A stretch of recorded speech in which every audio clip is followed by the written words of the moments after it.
Hello students, कल आपका social science का पेपर है। फाइनल पेपर है, बोर्ड एग्जामिनेशन है। तो पेपर आप कैसे अटेम्प्ट करोगे ये बहुत मैटर करता है, बिकॉज एक नॉलेज ही सब कुछ नहीं है। एक पेपर में अच्छे नंबर लाने के लिए नॉलेज और एप्लीकेशन दोनों जरूरी हैं। तो कुछ टिप्स है मेरे पास कल के लिए, ध्यान से सुनिएगा। नंबर वन, जब आप पेपर अटेम्प्ट करने बैठोगे तो आपने प्रॉपर आंसर नंबर वन करना है, आंसर नंबर टू करना है। आपने क्वेश्चंस नहीं लिखने हैं, उसमें टाइम बर्बाद मत कीजिए अपना, प्रॉपर आंसर कीजिए। जब एमसीक्यू करने बैठ रहे हो पहले, तो आंसर वन आंसर टू, कोई क्वेश्चन नहीं आता तो उसकी जगह छोड़ दो, आंसर नंबर जरूर लिखो लेकिन जगह छोड़ दो, अगला क्वेश्चन पे आ जाओ और ध्यान से करना है इसमें। उसके बाद 2 नंबर वाला सेक्शन है, 3 मार्क्स के सेक्शन है, फिर 5 मार्क्स का आएगा, फिर 4 नंबर के आपके सोर्स बेस्ड क्वेश्चन है और लास्ट में आपका मैप बेस्ड क्वेश्चन है। सबसे पहले जब आप पेपर करने बैठोगे, कोशिश करो आपकी जो हैंडराइटिंग है लेजिबल हो।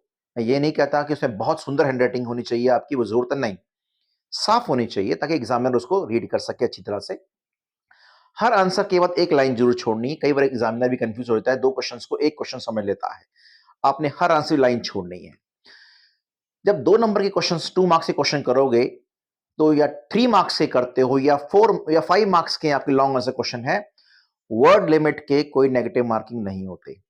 मेरा अपना सजेशन है कि मेरे हिसाब से आंसर बहुत लंबे नहीं होंगे, लेकिन आपने जितना आंसर आपको आता है उतना जरूर लिखना है। इसके कोई नेगेटिव मार्किंग नहीं होंगे अगर आपने ज्यादा वर्ड के लिख दिए। जो 2 मार्क्स के क्वेश्चन है स्पेसिफिक होंगे, बट मेरी सजेशन है अगर कुछ पूछा हुआ है मेंशन 3 पॉइंट्स, तो आप जितने पॉइंट आते हैं वो पॉइंट लिखना, उसमें वर्ड लिमिट आपको ऑलरेडी दे रखी है।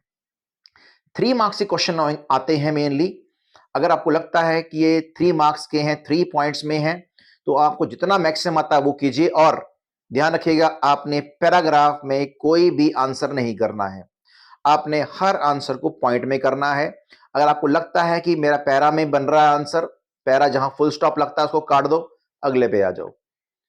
हमेशा आंसर पॉइंट में लिखना है। 5 मार्क्स के क्वेश्चन में बहुत खास ख्याल रखना है आपने। ये क्वेश्चन हो सकता है आपको 5, जैसे फेडरलिज्म क्वेश्चन है, वो पूछ लेंगे describe the 5 features of federalism, तो 5 पॉइंट बनते हैं। लेकिन अगर आप अपनी टेक्स्ट बुक देखें तो 7 पॉइंट बनते हैं आपके पास। जितने आपको आते हैं सारे पॉइंट लिखने हैं आपने।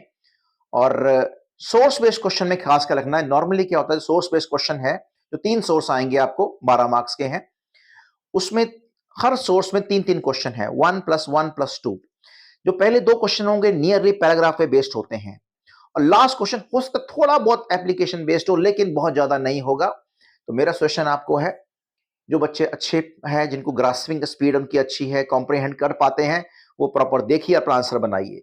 जो बच्चे कमजोर हैं, उन्हें लगता है कि आंसर समझने में या क्वेश्चन पढ़ने में को मुश्किल हो रही है, वो पैराग्राफ का वो पॉइंट पकड़ लेना जहां पे उससे रिलेटेड क्वेश्चन पूछा गया है। अगर नहीं आता तो 2-3 लाइनें वो लिख लेना उसके अंदर, तो एग्जामिनर कंसीडर कर लेगा उसको। जो मैप वाला पार्ट है बड़ा इंपॉर्टेंट है। हिस्ट्री में आपको पता ही है 7 या 8 टोटल मैप के क्वेश्चन, जैसे कांग्रेस के सेशन हो गए, 3 सेशन है, लाहौर का है, मद्रास का है, देन कलकत्ता कलकत्ता का है, नागपुर का है, इसके अलावा चौरी चौरा है, चंपारण है और लाहौर है जहां पूर्ण स्वराज्य की डिक्लेरेशन हुई थी, और जलियांवाला बाग का अमृतसर है। तो ये, और इसके अलावा गुजरात में आपको डांडी यात्रा वो आ सकता है, देन खेड़ा सत्याग्रह का पार्ट वो आ जाएगा आपको, अहमदाबाद मिल वर्कर का जो स्ट्राइक हुई थी वो है सत्याग्रह है। तो ये काम बड़े इजी हैं, आपने इसमें कंफ्यूज नहीं होना है। जैसे मैंने पहले बोला, हैंडराइटिंग साफ।